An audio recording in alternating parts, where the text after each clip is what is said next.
Eu sou a Ana e este é o Educação Financeira para a Vida, o seu podcast sobre finanças e espiritualidade. Meu querido e minha querida ouvinte, eu espero que seja tudo bem com você, que a sua semana tenha sido muito abençoada. Bom, chegou o momento tão esperado, mais um podcast, né? Já estamos aí no episódio 42.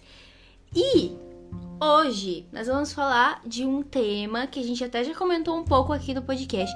Mas antes de contar pra vocês qual é óbvio que eu vou chamar o membro permanente mais amado do Brasil, Augusto Martins. Olá, Ana Carolina! Que alegria estar contigo todos os dias, é um prazer e que bom que eu sou o membro permanente, né? A todo esse país maravilhoso, Brasil e ao mundo inteiro, a vocês que nos acompanham, eu digo e repito, bom dia, boa tarde, boa noite ou boa madrugada. Se você está dirigindo, por favor, tome cuidado, utilize o cinto de segurança. Se você está no trabalho ou caminhando, nós agradecemos a sua audiência. Agradecemos o seu carinho por compartilhar este que é o seu, o nosso, Educação Financeira para a Vida. Hoje o tema é muito interessante. Pois é, galera. Hoje a gente vai falar sobre diálogo, basicamente, né? O diálogo e a educação financeira. A gente já falou até sobre esse tema, como eu disse anteriormente, e a gente sabe que é muito importante esse hábito, né, de dialogar com o próximo em todas as situações da vida, né, em todos os casos. Mas a gente entende também que é muito difícil falar sobre finanças, ter diálogos saudáveis sobre finanças na família, na empresa, no trabalho, na comunidade. É um desafio que a gente enfrenta aí na educação financeira, né, Augusto? Então fique conosco nesse episódio que nós preparamos com muito carinho. Teremos algumas novidades no final. Afinal de contas, como dialogar sobre finanças? A partir de onde? Como começar esta arte da comunicação não violenta, né? Que Perfeito. É a arte de se doar, de se entregar, de bater um papo agradável. É por isso que o FV está aí. Nós servimos para isso e queremos que você acompanhe até o final conosco. Isso aí, galera. Fique com a gente. Então, para a gente entender sobre esse diálogo, sobre finanças, a importância disso e, enfim, como fazer isso da melhor maneira possível, a gente tem que lembrar alguns conceitos, né?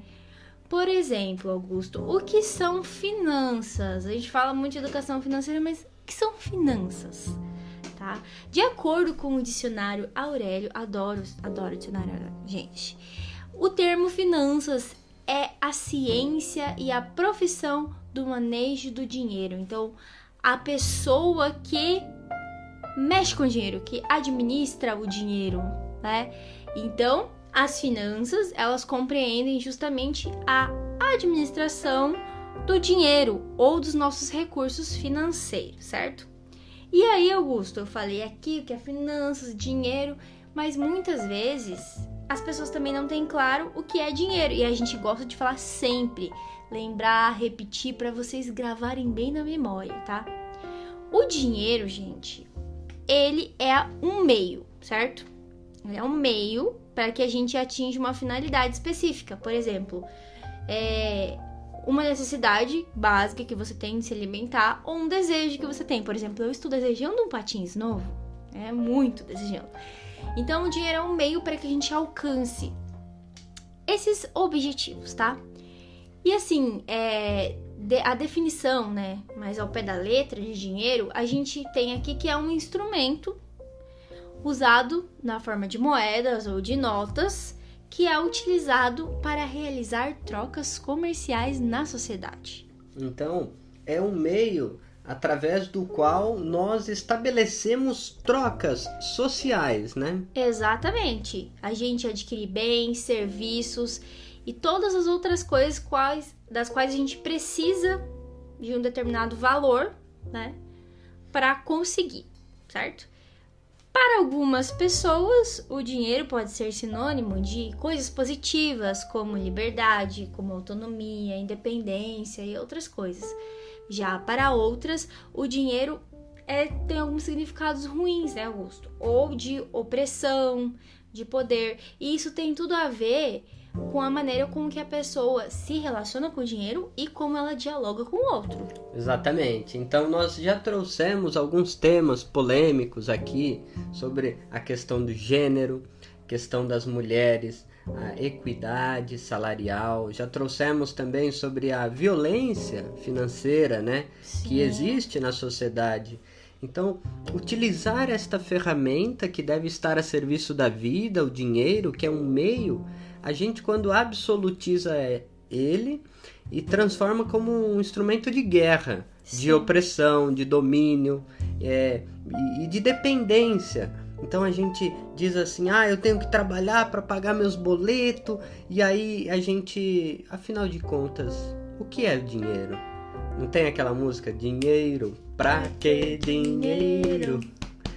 E várias outras músicas do nosso repertório popular brasileiro. Afinal de contas, né? O que é isso? Ele serve para quê? Qual é o significado, o sentido dele na nossa vida? E agora vocês parem para pensar aí, refletir um pouquinho o que o dinheiro significa para vocês, gente, porque é algo muito delicado. Para algumas pessoas o dinheiro acaba sendo uma finalidade e ela acaba ou consumindo por consumir ou poupando por poupar, e o dinheiro não pode ser um fim, como Augusto disse, é um meio para serviço. Então não é um meio nem para opressão, né, nem para injustiça, mas é um meio para que a gente consiga ter qualidade de vida. Exatamente. E todo mundo, né? Todo mundo tem que ter. E a temática de hoje que nós trouxemos e estudamos, nos preparamos para isso, é o diálogo. Então, nós dialogamos sobre diversas coisas nas nossas casas, nas famílias, nas comunidades, nas empresas. Mas será que de fato nós estamos exercendo o diálogo? Ou apenas um monólogo, um falatório, sem uma escutatória, né? Então a temática que a gente traz aqui, o dinheiro, as finanças, a moeda, é o conteúdo deste diálogo. Exatamente. E o diálogo é muito importante, justamente como eu falei, para reforçar aquela relação que você tem com o dinheiro, para você aprender novas coisas, para você ensinar também outras para as pessoas com as quais você convive todos os dias, né, Augusto? E uma coisa interessante também sobre o dinheiro que eu gostaria de falar para os nossos ouvintes é que às vezes parece confusa na nossa mente dinheiro e moeda, né? Que parece a mesma coisa, né? O dinheiro, então, é um meio, um instrumento, como a gente falou. A gente trabalha e recebe dinheiro pelo trabalho, certo? Mas o dinheiro, ele é diferente de um país para o outro, correto? E isso é expresso através das moedas. Então, o dinheiro, fisicamente, é expresso por meio de moedas. E a moeda, ela tem 3 funções. A gente pensa, às vezes, a moeda serve só para comprar. Não. A moeda, ela é um meio de troca, ou seja, é algo que é aceito como pagamento por um bem ou serviço. Então, ela tem que ter essa função de ser um meio de troca. Então, ao invés de eu trocar o meu celular por um patins, eu troco a moeda, o dinheiro, por um patins novo, certo? A moeda também é uma reserva de valor, porque ela pode preservar o seu poder de compra no decorrer do tempo. E é isso que os investimentos fazem, Augusto. Então a gente investe nosso dinheiro e os juros ele vai protegendo o nosso dinheiro da inflação, pra gente não perder o poder de compra que a gente tem, certo? Esses são os famosos juros compostos. Do bem, né? Porque tem uns do mal, né? Tem que tomar cuidado. Quando a gente fala que eu tô devendo porque não paguei aquela mercadoria e tá cobrando juros. É o juros composto do mal. Que me prejudica, né? Exatamente, que faz você entrar em dívidas, que faz você ficar inadimplente, que é não conseguir pagar as suas contas e vira aquela bola de neve, né? Que é mais uma expressão que a gente pode falar das populares sobre dinheiro, né? É verdade. E aí também é uma pergunta interessante para o nosso querido e querida ouvinte, né? Vocês conversam sobre os juros do mal em família? E como que é, né, essa conversa, né? Tipo, eu paguei tal coisa, mas quanto foi os juros? A gente omite, né, a questão dos juros do mal. Sim, porque quando você vai falar que você, né, não tem o dinheiro pra pagar aquilo, que o orçamento não fechou e tal, você vai falar pro seu companheiro, pra sua mãe, pro seu filho, enfim, o que vai acontecer geralmente? Uma discussão. Uma briga. Então, às vezes, As pessoas, gente, elas associam o dinheiro a algo negativo justamente por isso, porque toda conversa que você vai ter com uma pessoa, ou é comparando a sua vida com a do outro, não, fulano tem tal e tal e tal coisa, eu não. Ou na sua casa, tipo, não sobrou dinheiro, ou onde você gastou o dinheiro, ou o que aconteceu que o dinheiro sumiu, e aí começa toda uma discussão, né? Exatamente. É possível nós dialogarmos sobre dinheiro sem discutir, brigar e causar divisão na família, ou na empresa, ou nas comunidades. E aí também, em se tratando dos juros, como a gente tratou aqui, é uma situação que a gente poderia dizer das famílias brasileiras endividadas.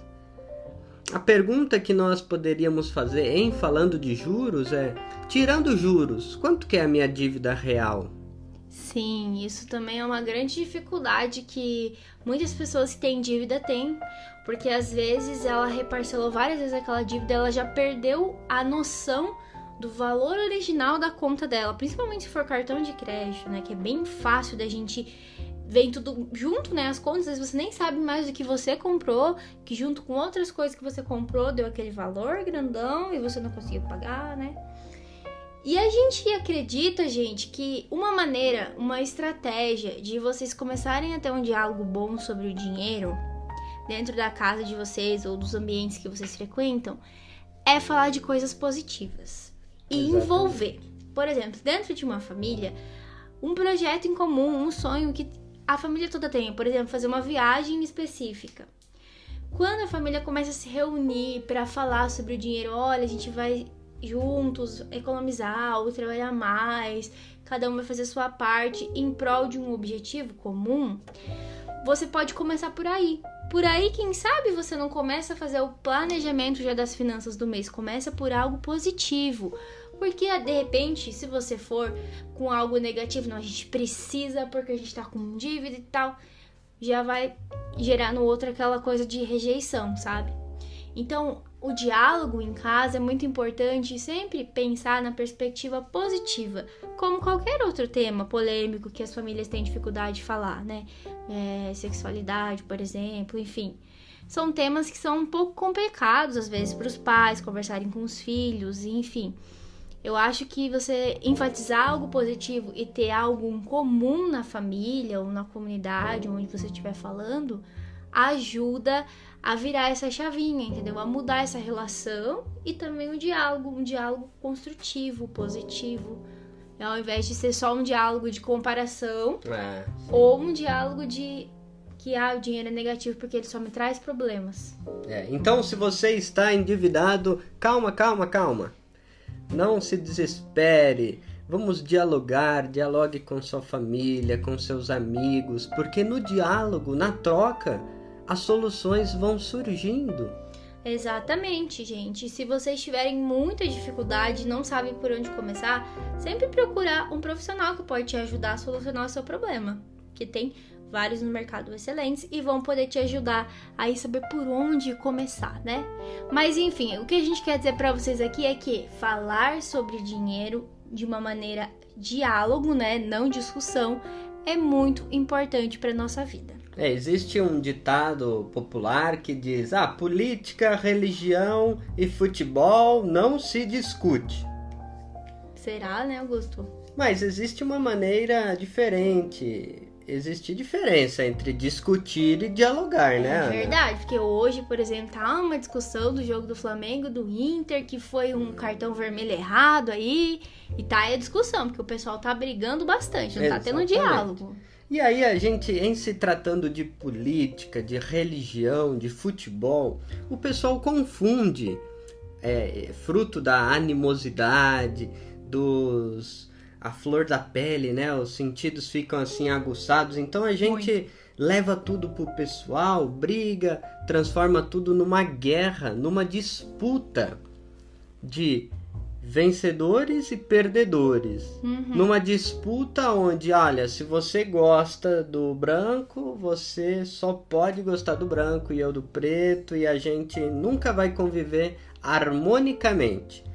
Falando sobre isso, eu trouxe aqui como indicação para os nossos ouvintes um livro muito interessante que chama-se Comunicação Não Violenta. Legal. Técnicas para aprimorar relacionamentos pessoais e profissionais. Muito bom. Foi feito por um doutor, Marshall Rosenberg. Não é o Marshall do How I Met Your Mother, gente. É outro Marshall, né? Ele desenvolveu essa teoria lá em 1984 e criou um centro na Califórnia. Muito interessante esse livro e como ele traz dicas, técnicas de comunicação não violenta. É um exercício que a gente vai fazendo, a nossa sociedade vive, né? Num espírito muito aguerrido, de guerra, de briga, de discussão. Polarização, né? Tudo muito polarizado. Isso, essa polarização é fruto de uma cultura do descartável, de uma cultura do mais forte, que oprime. Então eu tenho que gritar contigo. Você olha vídeos, né, na internet, as pessoas só gritam. E na convivência familiar isso tem entrado nos nossos lares, né? A gente não consegue estabelecer diálogos. Não. E aí quando entra dinheiro no meio, parece que piora, né, Augusto? Parece que aí que é gritaria mesmo, aí que é discussão, aí quer dizer que o outro tá errado e você não tem nenhuma culpa, sabe? Essas coisas. Acho que é muito presente nas famílias brasileiras. Então, olha, vale a gente pensar. O meu modo de comunicar, ele é violento? Ele leva ao ódio, ao rancor, à briga? Ele afronta? Ou ele respeita? E isso, lembrando que pode ter discordâncias. Sim, A gente pode pensar diferente e conviver com civilidade, com respeito. Acho que isso é um pouquinho que o EFV traz como os seus valores e quer trazer para você no episódio de hoje. É possível dialogar sobre as finanças? Com certeza, né, Augusto? Sobre as finanças e sobre qualquer outro tema delicado, sem discutir, sem entrar em briga e sem gerar essa polarização, né? Mesmo tendo opiniões diferentes. Por exemplo, a gente vê hoje os jovens da minha geração ou de gerações um pouco mais novas, por exemplo, do meu irmão, que é de 2000, esses jovens eles já têm um pensamento diferente, por exemplo, sobre ter algumas coisas. Os sonhos de consumo desses jovens já estão sendo diferentes dos meus pais, dos meus avós. E às vezes dentro da família nem é por uma questão assim de julgamento, mas é uma questão de diferentes gerações. Porque o meu pai e minha mãe, eles passaram hiperinflação, dificuldades econômicas e vão lidar com o dinheiro de uma maneira. E os meus avós também.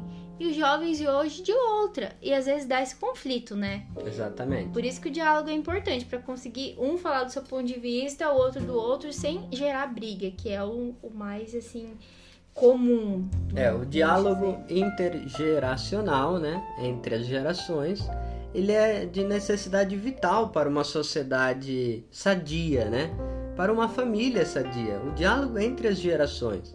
Entre o pai com o filho, com os avós.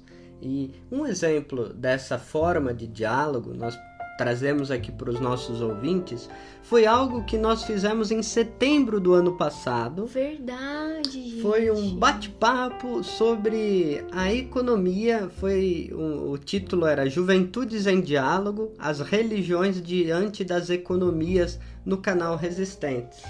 Foi, gente, em setembro a gente fez essa live, tinha vários convidados de diferentes religiões e a gente perguntava pra eles como que a religião deles enxergavam algumas coisas na economia. Então, como que eles viam as questões das finanças, enfim, tudo isso que envolve o universo econômico. E aí a gente aprendeu muita coisa com eles e a gente acabou percebendo, no fim, que todos caminham para a mesma direção, de maneiras diferentes, mas caminham para a mesma direção, né, Augusto? Que é uma justiça social, né? Isso foi uma coisa muito, assim, que eu fiquei muito feliz durante esse encontro que a gente teve, que eu aprendi demais. E aí por isso que nós decidimos trazer para os nossos ouvintes um exemplo desse exercício de diálogo com os diferentes. Por exemplo, a monja da tradição zen budista, a monja Heitin, ela disse de que os ensinamentos budistas estão aí há mais de 2.600 anos e ele se aproxima das colorações culturais. Por exemplo, no Brasil, ela é uma brasileira, tem uma atuação em políticas públicas. E dentro da tradição budista, a pessoa descobre então que o seu ser está ligado com todo o universo, ou seja, tudo está interligado. Diante das transformações da vida, a economia faz parte do mundo da vida. E como nós estamos diante disso? Nós buscamos as rupturas, o que ocasiona o sofrimento humano, ou nós buscamos o diálogo, uma escuta ativa do outro? E a monja destacou assim que a gente vive um frenesi louco no corre-corre do dia a dia, que não nos permite olhar o outro como uma pessoa que faz parte do universo. A gente quer anular o outro num confronto de briga. Então, olha que bacana, um olhar sobre a economia do encontro. Perfeito, Augusto, perfeito. Eu acho que o que levei dela foi essa questão de que eles enxergam a economia dentro da nossa vida, do nosso cotidiano, que é o que a gente sempre fala aqui. Que às vezes a gente tem uma visão de que a economia é uma coisa e a minha vida é outra. Muito comum isso, porque a economia é difícil, porque só os economistas entendem. Não, faz parte da nossa vida, do nosso dia a dia, né? E, gente, outro convidado que a gente teve lá foi o André, que ele é da religião judaica, ou seja, um judeu, que é uma religião que existe há mais de 5.000 anos, gente, doido demais. E assim, um valor bastante importante para eles é a justiça social, né? E eles sempre levam em consideração o quanto eles podem se doar, né? Assim, em trabalhos e também em dinheiro, porque eles gostam de se ajudar entre irmãos, né? Eles acham que isso é o serviço, né? Doar sem nenhuma vontade e até mesmo doar a quem não pediu. Isso para eles é algo muito importante. E assim, o conceito que eles levam é a justiça social. Sim, ele trouxe a palavra hebraica, né, da Sedaká. E justamente existem etapas da doação. Tem gente que doa, mas não quer doar. Sim. Até o último grau, que é o grau de doar sem mesmo o outro pedir. Então ele fala de uma sociedade justa, muito interessante, trazendo as escrituras, a tradição hebraica. Foi algo que a gente aprendeu com ele, né, nesse diálogo. Perfeito, perfeito. E aí também teve o Rickson, né, que é da Umbanda, ele é estudante de pedagogia. E aí eu achei legal que ele falou que a Umbanda é uma religião que segue um padrão de família muito forte. Eles têm pai, mãe, tios, irmãos, padrinhos dentro da religião deles. E a ênfase lá é sempre cuidar dos mais necessitados, né? Então tem essa questão de acolhida, porque se sente em casa, a questão da caridade, da humildade e do serviço que tá aparecendo ali. Isso também nas questões econômicas e financeiras, assim que eles enxergam, né? E eles aprendem nessa tradição. E por fim, dentro desse bate-papo que nós tivemos ali, diálogo interreligioso, teve a contribuição do Nuri, nosso irmão da comunidade muçulmana, matemático, que estuda na USP. Ele veio do Turcomenistão. Ele falou da importância da religião ajudar as pessoas. Ele trouxe também a questão do amor à criação, que é reflexo do Criador. Nós estamos numa casa comum, por isso é importante compartilhar em diversos níveis. Aí ele citou as festas islâmicas, que doa comida aos vizinhos, aos familiares, aos colegas de trabalho, a doação da porcentagem de um salário de um muçulmano direcionado aos mais necessitados.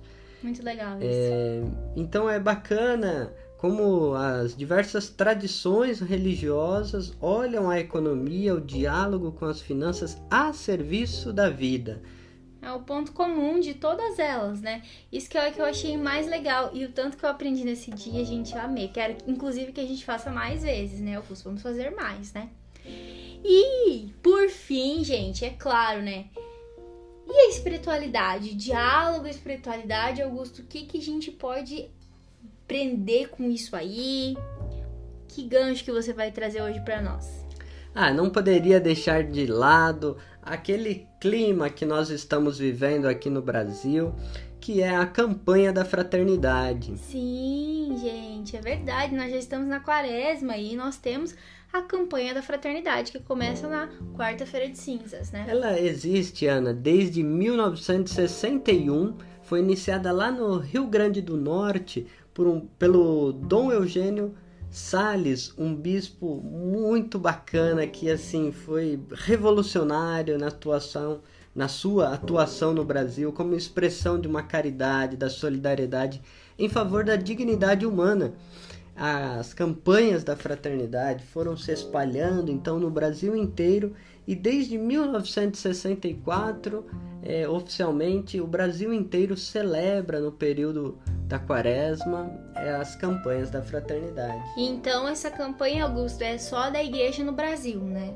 É específico da nossa expressão popular, da nossa maneira de entender a religiosidade cristã no Brasil. Que legal, muito legal. Porque às vezes a gente pensa, né, que como a igreja, universal, vamos dizer assim, né? Igreja católica, talvez tudo que acontece em um lugar aconteça no outro. E tem essas coisas que são, digamos, regionais, né? De cada país, enfim, de cada lugar do mundo, né? Muito legal isso. A gente diz assim, do ponto de vista da teologia, as igrejas particulares, né? Isso, igrejas particulares. Então a campanha da fraternidade começou e se tornou uma expressão de comunhão, conversão e partilha. Comunhão porque busca construir uma verdadeira fraternidade, um mundo, uma irmandade, um mundo de irmãos e irmãs. Conversão na tentativa de se deixar transformar pela força fecunda do Evangelho. Que legal. Então a palavra viva de Jesus Cristo, pela força do Espírito Santo, transformando a igreja a partir de dentro e a sociedade como um todo. E partilha, ou seja, trazendo o reino de Deus na sua realidade concreta a partir dos pobres. Lindo, então gente. Aquilo que nós esperamos, né? Aquela glória celeste, como dizia Santa Teresinha, fazer o céu aqui na terra. Sim. Ai, lindo, gente. Eu amo essa suspeita, porque eu adoro as campanhas da fraternidade, né? E olha só que legal, a campanha da fraternidade, ela tem objetivos permanentes, e daí também cada campanha tem objetivos específicos, né? Mas os objetivos permanentes são despertar o espírito comunitário e cristão no povo de Deus, comprometendo, em particular, os cristãos na busca do bem comum. Educar para a vida em fraternidade. Olha, parece educação financeira para a vida, né, gente? A partir da justiça e do amor, que é uma exigência central do Evangelho. E, por fim, o último objetivo é renovar a consciência da responsabilidade de todos, pela ação da Igreja na evangelização, na promoção humana, em vista de uma sociedade mais justa e solidária. Todos devem evangelizar e sustentar essa ação, né, evangelizadora, libertadora da Igreja. Então são 3 objetivos permanentes: despertar, educar e renovar. Exatamente. E aí a gente tem também uma campanha todo ano. A gente ganha um envelope lá, né? A coleta do Domingo de Ramos. Isso, daí no Domingo de Ramos a gente leva. Essa coleta, ela é destinada então para gestos concretos, né, que a gente faz durante a quaresma com os mais pobres. Então é destinada para algumas ações que a igreja realiza que tem relação com essa campanha que foi feita, né? Isso, já vista as ações das cáritas diocesanas e diversos trabalhos na Igreja do Brasil. E existe uma curiosidade, hein, se tratando de campanha da fraternidade e diálogo, que Legal. é o tema do nosso podcast. Gostei. Olha que interessante, Ana. Desde os anos 2000, a campanha da fraternidade ela tem se dado a cada 5 anos de uma forma ecumênica. Então quer dizer que de 5 em 5 anos a gente celebra junto com outras religiões a campanha da fraternidade, é isso? Na verdade é assim, as outras diversas religiões, elas elas estão convidadas sempre a participar junto, mas a campanha da fraternidade ecumênica aqui é no sentido das igrejas cristãs. Entendi. Entendeu? É um ecumenismo cristão. Que não é só católico, no caso. As igrejas metodistas, luteranas, presbiterianas, as diversas tradições cristãs do Brasil, né? Que legal, gostei disso. Isso começou em 2000, né? Tendo como a entrada no novo milênio sem exclusões. Foi o tema dignidade humana e paz. De lá para cá nós tratamos sobre solidariedade e paz, economia e vida. Eu lembro, gente, sabia que eu lembro dessa campanha? Vocês não podem servir a Deus e ao dinheiro, eu lembro. Em 2016, a Casa Comum, nossa responsabilidade, né? Ver o direito brotar como fonte e correr a justiça qual riacho que não seca. Eu gostei também dessa campanha, eu lembro que a música era legal. E, por fim, a deste ano, que é a fraternidade e diálogo, compromisso e amor. Compromisso de amor. E Cristo é a nossa paz, né? Isso é o lema, né? O Gus que fala, né? Cristo é a nossa paz. Do que era dividido, ele fez uma unidade através do diálogo, né? Então, olha que interessante, né, Ana? A partir desse Conselho Nacional das Igrejas Cristãs, o famoso CONIC, nesse bate-papo, nessa interação com a CNBB, a Conferência Nacional dos Bispos do Brasil, no dia 17 de fevereiro, na quarta-feira de cinzas, foi lançada essa campanha. Que legal. E você, nossos ouvintes, é convidado a, aí onde você está, participar. Gente, além, óbvio, né, das celebrações, existem várias atividades que as igrejas promovem, inclusive agora as igrejas cristãs promovem informações, atividades relacionadas à campanha da fraternidade. Isso é muito legal, né? Gente, e olha só que interessante, né? Falando dessa campanha que tem o diálogo ali como principal tema, a gente vê o objetivo geral dela, que é o convite às comunidades de fé e às pessoas de boa vontade a pensarem, avaliarem e identificarem caminhos para superar as polarizações e violências através do diálogo amoroso, testemunhando então a unidade na diversidade. Achei lindo. E como objetivos específicos, Ana, redescobrir a força e a beleza do diálogo como um caminho de relações mais amorosas e também denunciar as diferentes violências praticadas e legitimadas indevidamente em nome de Jesus. Verdade, porque isso acontece, né? Infelizmente ainda.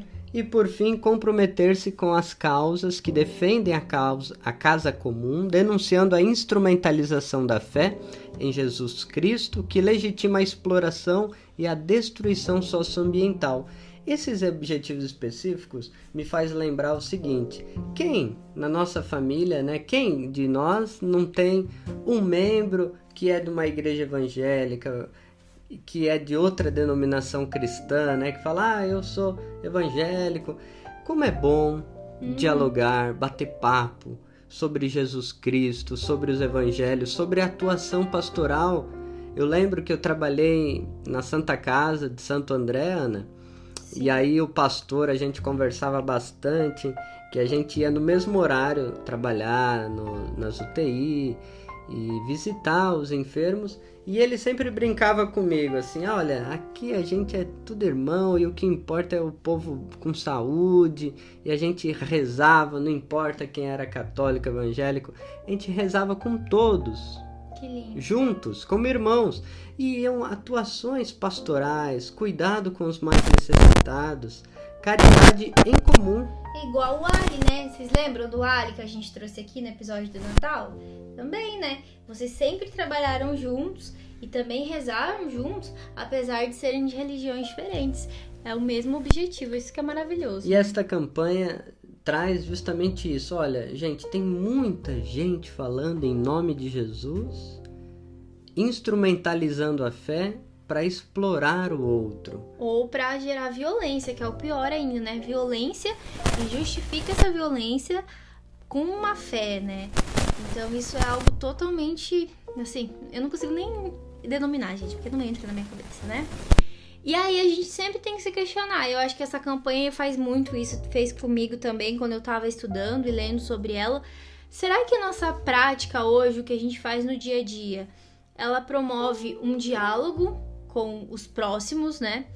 Com os nossos irmãos, ou tá potencializando um ódio, uma polarização? Então a gente tem que tomar muito cuidado sobre isso, porque acho que tá todo mundo também meio que os nervos à flor da pele, pandemia, tanta coisa que aconteceu, né?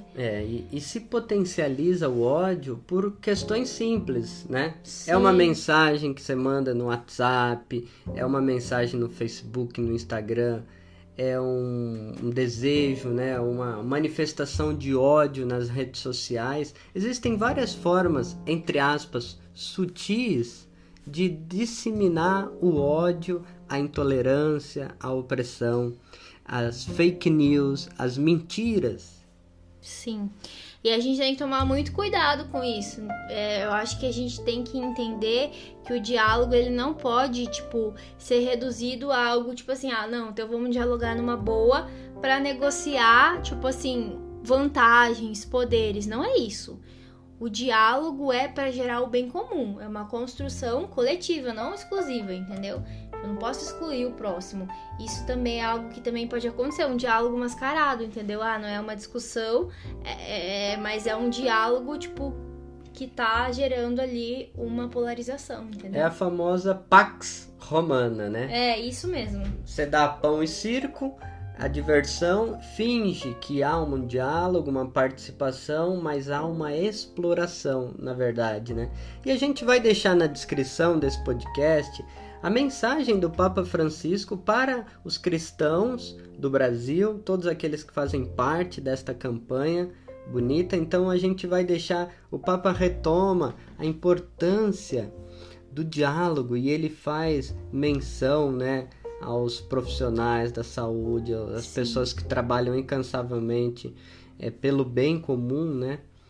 E aí o Papa também traz algumas questões muito bacanas, que a Quaresma é um momento propício de conversão, e a conversão, ela nasce do exercício do diálogo. Sim, gente, olha que coisa linda. E a partir deste diálogo, né, Augusto, a gente tem que procurar, então, superar obstáculos de um mundo que às vezes é surdo, segundo o Papa Francisco, ou seja, não escuta, né, o que os outros têm a falar. Escuta algumas pessoas, né? Outras não. E a gente, quando tá disposto a dialogar, a gente estabelece, uma postura de recepção. Então a gente às vezes supera um superego nosso para acolher outra pessoa, né? E esta cultura do diálogo está também embasada em Jesus, que foi usado no lema da campanha da fraternidade, que Cristo é nossa paz, do que era dividido ele fez uma unidade, que está lá em Efésios, né?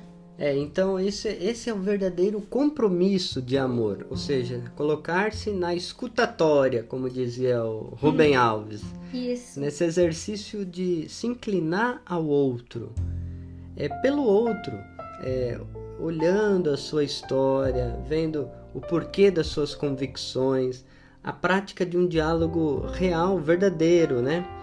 O Papa Francisco conclui dizendo o seguinte, olha que bacana: a fecundidade do nosso testemunho dependerá também de nossa capacidade de dialogar, encontrar pontos de união e os traduzir em ações em favor da vida, de modo especial a vida dos mais vulneráveis.